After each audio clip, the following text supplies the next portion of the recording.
Good morning to everybody that's joining us. We're just going to give it a moment for everybody to get into the meeting room. But welcome. Thank you for taking the time out of your busy day to join today's session.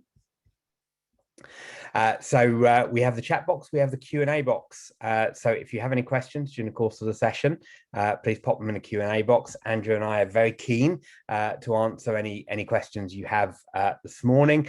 Hopefully you can hear us and you can see both Andrew and I. So if you can, just give us some reassurance and pop into the chat box that we're coming through nice and clearly. Tell us where you are. Hopefully the sun is shining. It is here in Norfolk this morning, and Andrew's not too far away in Cambridgeshire, I believe. So let's see if we've got anything coming through on chat yet, because it's always a bit worrying when you ask people to do that and then you don't see anything, and it's like, oh, okay, so do we have a problem here? So please, somebody put me out of my misery and put something in the chat box or the Q&A box and tell us that you can see and hear us.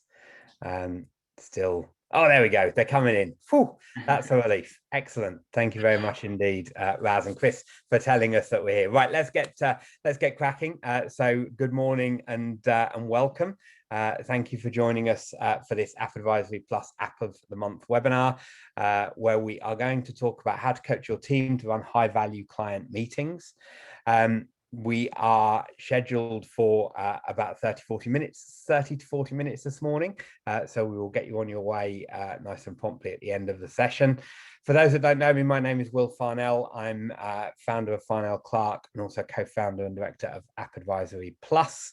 And I'm delighted to be joined this morning by Andrew Jordon from Connect4. Good morning, Andrew. Please give us a quick introduction. Who are you? Yeah, of course. Thank you. Morning, everyone, or afternoon, depending where you are. Yes, it's a nice sunny day here in Cambridge and in South Cambridge, in my home office this morning. Who am I? Well, by background, I'm an accountant. So I trained at BDO. I worked in corporate tax and M&A, doing my ACA, CTAs there. But then I ventured out of accounting sphere. And I went into, well, firstly, the world of mining, believe it or not. I was actually a finance controller of a mining company in Brisbane before then moving into software. So I jumped around a bit early on. And I previously worked at a company called Fathom. They're a management reporting and analytics application. So I set up the UK office there. And then I found my way into Connect4. Outside of work, and what do? I'm pretty active with prison reoffending charities, so reducing reoffending rates. So actually all of this afternoon, I'll be on a board meeting for that, for a charity there. And I'm pretty keen at cycling. Cycling's my hobby of choice. So it's a bit about necessity in Cambridge, isn't it? You have to ride a bicycle in Cambridge. Very flat in Cambridge, but blowy. So it depends if it's the wind's behind you or for you.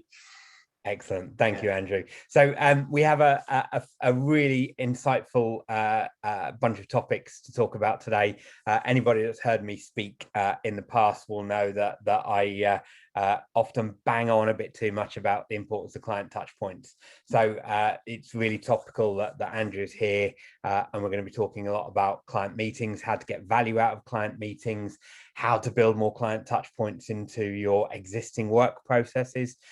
But equally, how do we go about coaching our teams to run really effective and really valuable client meetings? So many firms, as they grow, so much sits with the firm owner. And at some point, if you want to scale, you've got to be able to begin to let your team build those client relationships and grow them going forward. So we're going to talk about some of the ways that we can do that. We're going to talk about best practice client meetings and how to structure your client meetings in the most effective ways. Andrew has some great experiences he's going to share there with us this morning. We're going to talk about how Connect4 specifically can help with this, some of the typical use cases, and I'm hoping that we get loads of questions that we can provide the answers to. So that's the plan. Hope that's okay with everybody. Buckle up. We're going to get underway. So Andrew, you've told us who you are. Tell us about Connect4. Why did you set Connect4 up? I know a bit about the background and the timing of setting Connect4 up, I'm sure you can allude to that as you go through, but what's the problem you're solving, and what's it all about? Yeah, sure. So first to iterate, it's not Connect4 the game. We're talking about Connect4 the client meeting platform here today. So Connect4 is all about connecting you to your clients in the increasingly digital world. So the reason Connect4 came into being from my previous time at Fathom was that I was finding at Fathom that the management reports were becoming a little bit like the statutory accounts in the way they were being sent out to clients. And actually, the most valuable part of your role as an advisor is the conversation, and increasingly so. And yet that was almost an area that was neglected by firms, because it's running meetings is tricky, and we'll go into some of the challenges of it. And I think that's what really inspired me to start Connect4. How can we help you with it has become the most important client touch point with your clients, and that's where Connect4 kind of breathed into life. So for a while, I was working at Fathom and working on Connect4 in the evenings. My wife's a respiratory doctor, so she was working away on the wards, and then I was working on Connect4 in the evenings because I was a bit had time on my hands, and that obviously ramped up with COVID, and so I had more and more time, and that's how Connect4 really got going back in early 2020. Yeah. And I mean, I use Connect4, and I'll talk a bit more about how I use Connect4. And Connect4 is made up of pods. And again, those that I've heard me talk about, our structure within our accounting firm is we operate in pods.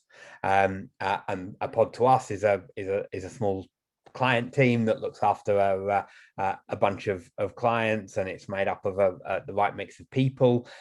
What's a pod from Connect4 perspective? Yeah, no, good question. It's one I get asked a lot because it is used in many contexts as this word pod. In Connect4, we found that actually what you needed was to put the client at the center of a relationship. The trouble with practice management software, or CRM, is that they're internally facing predominantly. So you collect all this data on a client, you have all these actions, but it all faces inwards. And what a pod does is it creates a space where you can see, in terms of features of Connect4, you can see all your past meeting history, you can see all your actions, you can see documents, you can see links to software. It's company branded. So a pod in our world, each client has their own pod. It's their own space to meet with you. And within that, you build up this relationship, you build up this history. And that's what a pod is for us at Connect4. Yeah, and you mentioned practice management there, and clearly Connect4 is also a tool for video conferencing. So I mean, where do you sit, and where's there's a view that this could perhaps be a challenge in terms of how do you work with a practice management solution, and what are you? Are you a video conferencing tool? Are you a practice management tool, or are you something completely different? Yeah, no, good question. I think that existential question is an interesting one. In terms of where we fit between the two. So our platform does have its own native video. So we do have video conferencing within Connect4, and that's our own video. But similarly, you can use us with Zoom and Teams and Google Hangouts. You can use video tools with us. In terms of practice management software on the other side, we do send meeting notes, meeting actions into practice management software like Carbon, for example. So we do feed into your internal workflows. But we're in that bit where actually it's the tip of the iceberg that the client really sees. And we're in that almost that digital office, or that digital meeting room. We are the kind of the bit that pulls all the strings together, or that sees where the client sees and your internal team sees. So in terms of where do we nicely fit in to the landscape of software, we pull those two together. So there is a category kind of called meeting management software, and we probably fall more towards that meeting management software category, I suppose. Yeah. Okay. So let's get into the main topic here. So that this is all about kind of the importance of client touch points, and I talk a lot about client touch points because, and that comes from as a business, we have to focus on client experience. This is the big buzz now in terms of how do we differentiate what we do. I've written about cloud accounting and the digital firm, and I'm a lot of my focus now is on what I'm calling the human firm. And the way that we engage with clients is key. We need to measure client experience, because when everybody uses the same technology, the only way we differentiate is our people and what we do and what we deliver to the client. And client experience in my research is that it's the sum total of all of the client touch points you have from first contact to last contact, and it's a measure of that. So naturally, being an accountant, I think, well, if it's a sum of all of those, the more we have, the better it is. So that's always the start point for me, is let's have as many client touch points as we possibly can. And as long as they're all at least okay, then it's all adding to the score. Now, clearly, we want to do better than okay. And it was really interesting, and I posted on LinkedIn when we first started promoting this session, Andrew, that you and I had a conversation, and you kind of provided a challenge to me there in terms of, well, how do we make sure that those client touch points are actually beneficial, have a purpose, are valuable, and are not a touch point for a touch point's sake. Yeah. And that was really interesting, and kind of made me think and question it a little bit. I mean, we had that conversation. So I mean, how important are frequent client touch points at a summary level? Do we agree that there needs to be lots of them? And what are the kind of first things we have to think about in terms of making sure that they're sensible and logical and valuable? Yeah, there's a lot you've said there, so let's try and unpack that a bit. So one is around the frequency, I suppose, of client touch points, like a cadence is some of the vernacular that's being used now, and the other is around the quality, I suppose. I think the first thing to kind of pull those two together is to note that if you're a firm owner and you kind of go to this knee-jerk reaction of, we need loads of client touch points, which a lot have had to do over the last 2 years, to be honest. Yeah. We need loads of client touch points. Before long, you're absolutely exhausted, unless you're using your team, which we're going to come on to in a minute. But before long, you're absolutely exhausted unless you're using your team. And if you're using just let's just say you're hopping on a Zoom call with someone, it becomes a bit throwaway. Like, the value that you've provided becomes forgotten and untracked. And actually, you don't really know if even that Zoom call achieved its purpose. You don't know that it was beneficial to the client. You don't know that it was valued. And you could be on 10 Zoom calls and you're not quite sure whether there's been any value provided to client and there's been any value provided to your firm's profitability. So in terms of cadence, I don't think alone more is better. I don't subscribe to that. I think you do need the quality of those meetings. I think you can be annoying if you're just doing more without actually having a process around how to do them well, because everyone knows that video calls, for example, and there's other mediums obviously, but video calls are exhausting if you do them wrong. And so I don't think more is better. And I think in terms of the quality, I think quality is really important. And actually, I think that's where Connect4 really helps, in terms of making sure that the touch points are of high quality and that you're utilizing a team to deliver them. Yeah, and it's interesting, particularly because you came from Fathom, where a lot of the talk there is about firms need to be doing advisory. And whenever I talk about advisory, my definition of advisory is that as an accounting firm, Final Clerk will be doing advisory when every client we've got picks up the phone and asks every single question they've got. And because that's kind of my view of the world, it's like, well, how's that going to happen? And that's going to happen when we're so in the minds of our client that they just don't think about asking anybody else. And for me, that's why I'm kind of so big on let's create all of these touch points. And what was really interesting for me, and clearly it was at the time that you were building Connect4 as well, was during the pandemic, where all of a sudden we got my team, some of who hopefully are watching this session, they started to get calls from clients with different questions that they'd never been asked before. And whilst they haven't said it and I haven't asked the question specifically, it kind of felt to me like all of a sudden it was that clients actually do want a bit more here, because they're ringing me and asking me about furlough and asking me about how I get loans and all of these other things, rather than, is my VAT return ready yet? Is my tax return ready yet? And the second point on that, as talking to firms more generally during the pandemic, is I had lots of firms say, our clients are really grateful. They're really loving how we're supporting them at the moment. And my question to them was, well, what do you think's changed? What do you think's happened that you're telling me you're creating all of this great goodwill with your clients at the moment?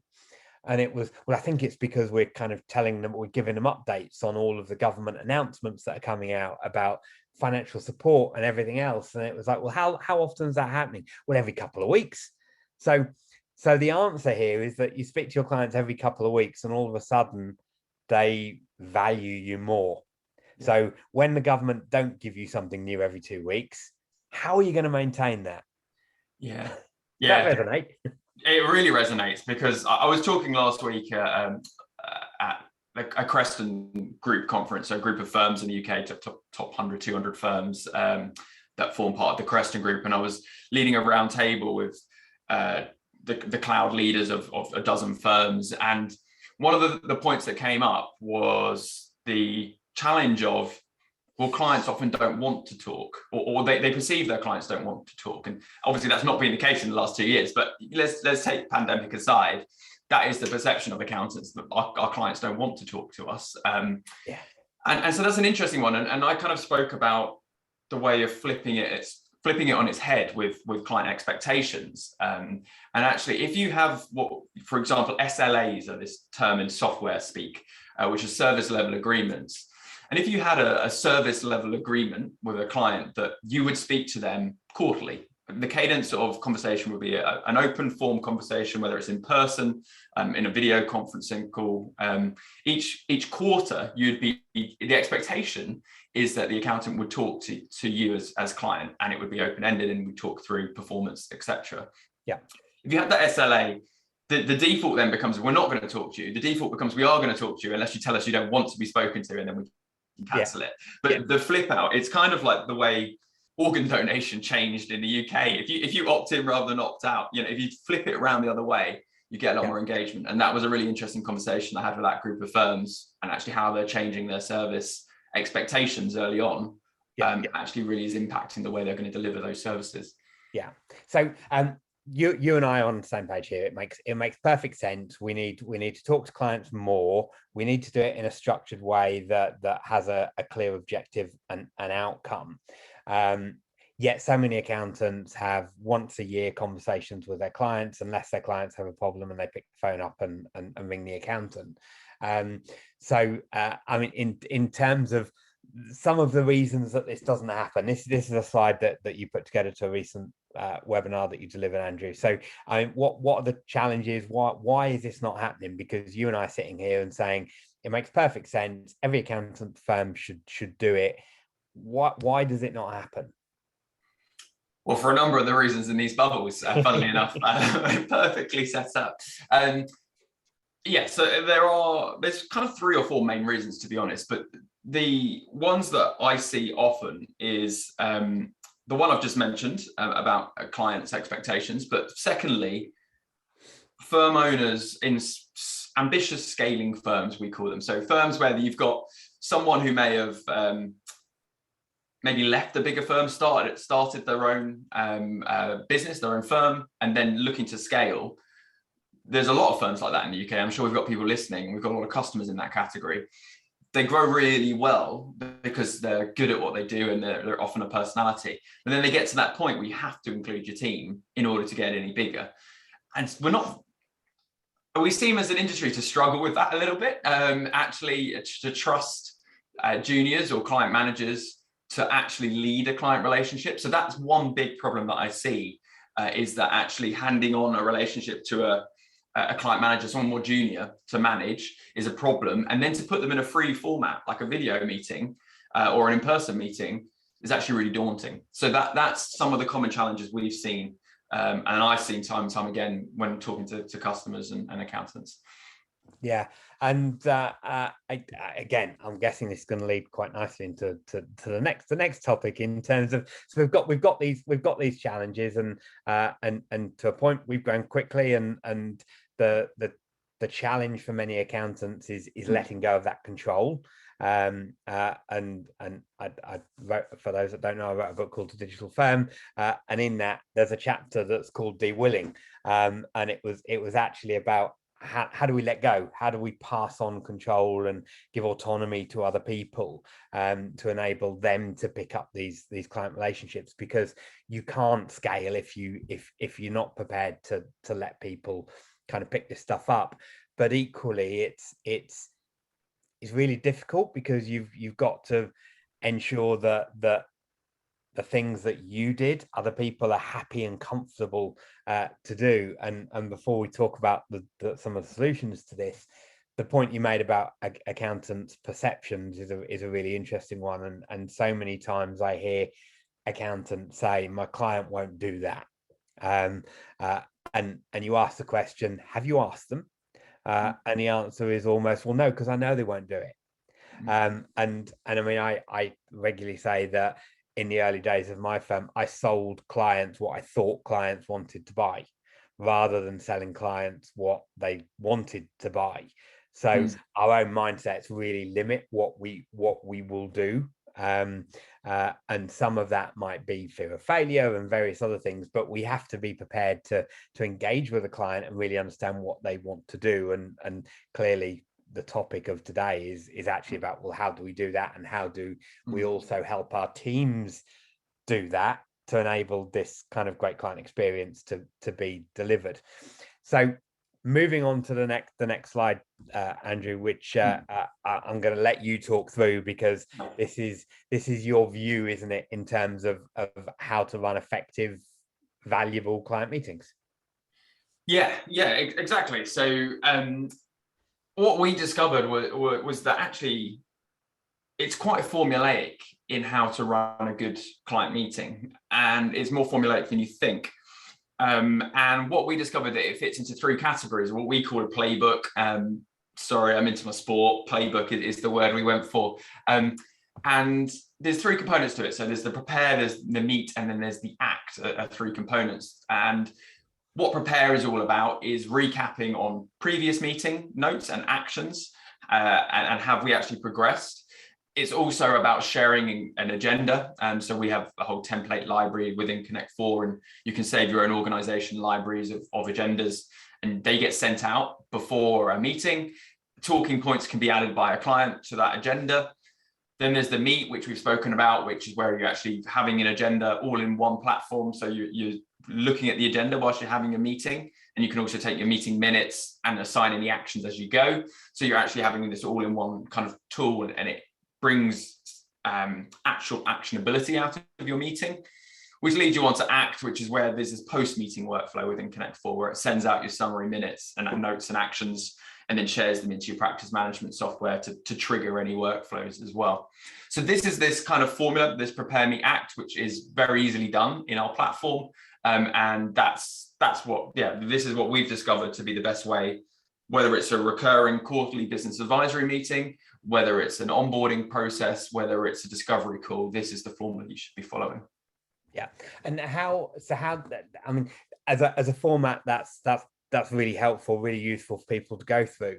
How do we manage the cultural shift in terms of making sure that as a firm, as a practice, as a business, however we define ourselves, how do we get everybody brought into this process? How do we build this into either existing processes, existing workflows, or are we creating new workflows because this is a strand of work that needs its own workflow? How are you seeing firms do that? Yeah, I think the first is, if as a firm you agree that meeting with clients is important and you need to have this open-ended format. So meetings, you agree, because you could disagree with that statement. You could say, no, we don't need to meet with clients. So if you agree with that statement, if you agree that you're going to need your team involved in that process of talking with clients, then really you do need to either enhance your current workflow or to build a new one. And the reason for that is because, well, in Connect4, we have a load of nudges basically around have you sent out your agenda beforehand? Have you sent out your post-meeting minutes? And there's a lot of kind of nudges that come within the platform for that. So that's how we kind of enhance your current workflow. At the moment, you actually create the pod, which can get pulled from a practice management software, the client contact details. You create that pod and you set up the meeting from Connect4 that goes to your calendar.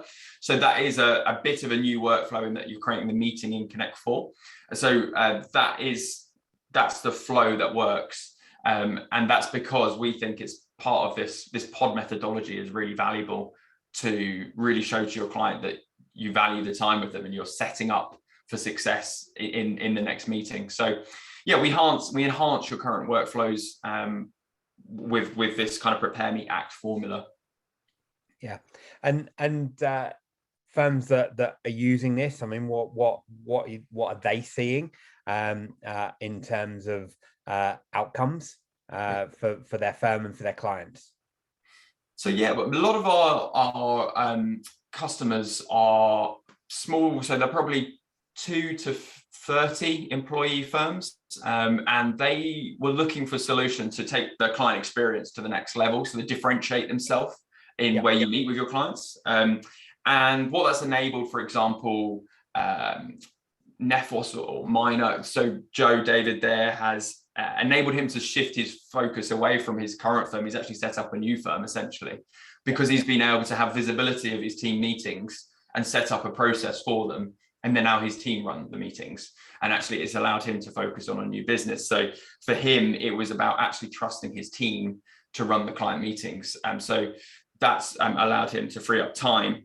Another one would be similar actually is for example, PJCO, they're a firm down on the South Coast. Peter has set up a framework for how his team will regularly meet with clients. And that again has enabled to free up his time. So a lot of it is taking pressure off the firm owner. We have had stories of people who actually have increased their conversion of discovery calls because you're in a branded meeting, you sent out an agenda before, you're intentional. It's differentiated yourself so early on. It's actually increased conversion rate of discovery calls as well. Okay. Yeah.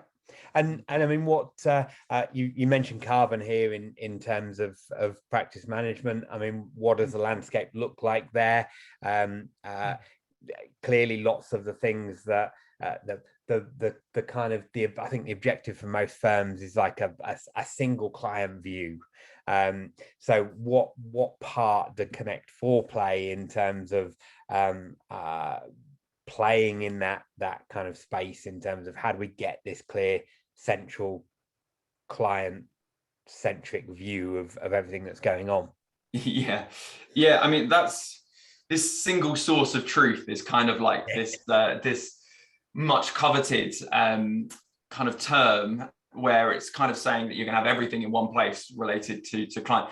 And I think what we find at least is practice management will be your kind of where you go to do work. And it should, if you're using practice management software, this is, but if you're at a size where you are using something like Pixie, Accountancy Manager, Center, Carbon, Onco, anything in that category, you will be doing your internal workflows from there. What we see as Connect4 is a bolt-on that's the more client-facing part of that, which is where actually you keep track of your meeting outputs and your actions. And what's really important for us is that those two things work well together. So at the moment, those actions in some platforms can get sent straight into the practice management software, or similarly, they all work by, at the end of a meeting, the email summary gets sent out and that gets recorded against the client in whatever format the practice management software you uses, but the email will come and go against the client record as the meeting notes. So that's how the two kind of work together for our customers. Okay, and I mean, certainly it's very easy for people to look at Connect4 and see, well, it's a video conferencing tool.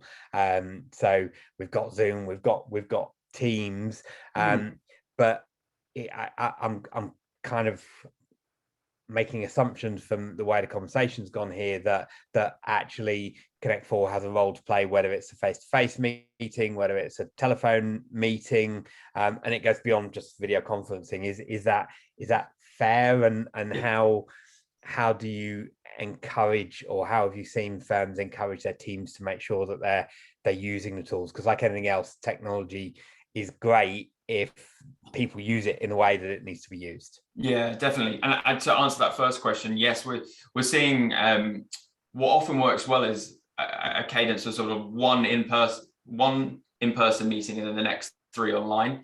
So if you're meeting quarterly, that might be a 1 annual meeting in person and then 3 online.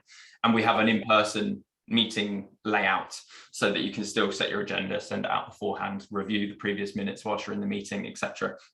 So yes, we do work in that sphere as well. And I think that's really important, because we're not saying never meet your clients face to face again. I think that's an important part of client service, is meeting clients face to face. But we're saying find the balance in this kind of way of working, and 1 to 3 seems to work well for a lot of customers. Yeah, and in terms of any specific use cases, I mean, I use Connect4 for the mentoring work that I do with other accounting firms. Some of the things that I like is that one of the things I'm really good at is, if I don't set follow-up meetings, then I might get a month down the road and think, I meant to set that meeting up. So the ability to be able to set the next meeting during the meeting it's front and center. It's really visible. So it drives some behavior change, doesn't it, in terms of having some of the functionality there that says, have you set up your next meeting? When you close a meeting, if you haven't set a meeting up, it says you haven't set up your next meeting. So I mean, that's the way I use it for mentoring. But how else are firms effectively using it? What are the use cases specifically? Good question. And there's a lot of behavioral nudges within the platform that kind of added up together become really good to ingrain best practice in the meetings. So in terms of the types of meetings we see, there's 3 broad categories. One is around discovery calls, so with new potential clients. One is around onboarding, and then one is around ongoing repeatable client work. And hopefully you do that quarterly. And there is a 4th category, which is ad hoc, but let's assume it's 3. And when we see them, firms use this at all 3 stages. The idea of a pod means that actually, even if your team members changes, the client stays in their pod, so they can see the full history. And even if you're bringing a new member of staff to do the onboarding, or then to do a tax specific query, you bring them in, you bring your team member into the client's safe space, if that makes sense. So the pod always stays with them. And that's one aspect of the tool that's really well liked, because the client knows this is where everything is. And so that works well. So we're seeing success at each of those 3 stages. And we have template agendas for all of those as well in the platform. Excellent. Marvelous. So we're heading towards the end of the session. So if anybody's got any questions, do pop them in the Q&A. Andrew, I always like to kind of, as we wrap towards the end of these sessions, kind of really focus on key takeaways. So the things that people should really take away from the session. For me, mine are simply that I still believe that more regular touch points are fundamental in helping us build better client relationships that let us understand more about what our clients need and want from us. We create stickier client relationships. The more engaged we are with clients, the deeper we're embedded within their business, the more likely they are to value us and hang around, and they're more likely to be prepared to spend more money. So it's really, really important that we make the most of every client touch point we have an opportunity to have. And clearly the session today has talked about how we can get the most out of those. But Andrew, these are your key takeaways. So do you want to run through those? Yeah, definitely. So I think as a takeaway from today, I think have a system to record the value in online meetings with clients. Don't keep having throwaway Zoom calls with no output, with no kind of pre-work or post-work.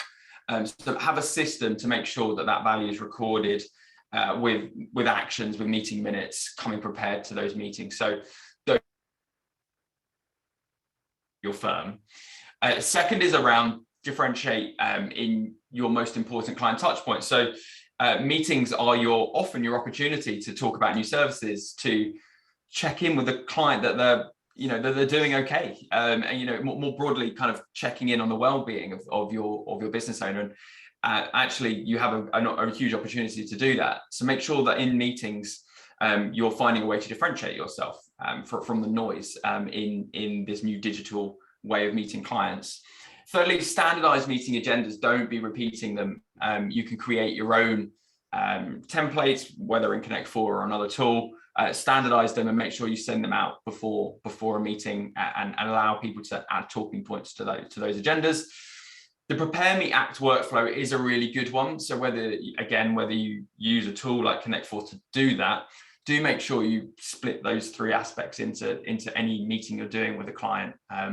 Make sure that you're preparing with the agenda, running the meeting well, and then following up on that actions to allow for the progression. And then, just keep track of those meeting actions as well. So make sure that there are actions coming from a meeting. You're not just having a meeting for meeting's sake, but then you're actually completing the actions off the back of it. So those are kind of the key takeaways. There's a lot of kind of the philosophy of Connect4, which is best understood by seeing. So we'll kind of come on how you can get in touch with us, but do just ask for a product talk through or chat with myself, because or someone in the team, because there's a lot that kind of makes a lot more sense once you see the pod layout, and I think that makes sense, doesn't it, Will? I think when you use it. Yeah, absolutely. So as Andrew alluded to there, the best way with all this stuff is take a look. So anybody that's been involved in the webinar today has an opportunity to sign up for trials and get 50% off for the first 3 months. Andrew's contact details are here, so Andrew will be very happy to pick up and answer any specific questions that you've got. But that draws us towards the end of the session. So thank you ever so much for everybody that took time to attend. If anybody has any final questions, pop them in the Q&A box. I've answered a couple of bits on the chat as we've gone through the session. But assuming that nobody has any burning questions that they want to ask in public, then all it leaves me to do is thank Andrew for joining us for the session today. And thank you all of you for joining us. I hope it's been useful. Hope there's been some snippets of value there that you can take away. Do get in touch with Andrew with any questions, and enjoy the rest of your day. Andrew, thank you very much indeed for joining and sharing your valuable insight today. Thanks, Will. Thank you. And thanks everyone for joining. Do get in touch. We'd love to hear from you. Great. Thanks so much, everybody. Enjoy the rest of your day. Take care now. Cheers. Bye.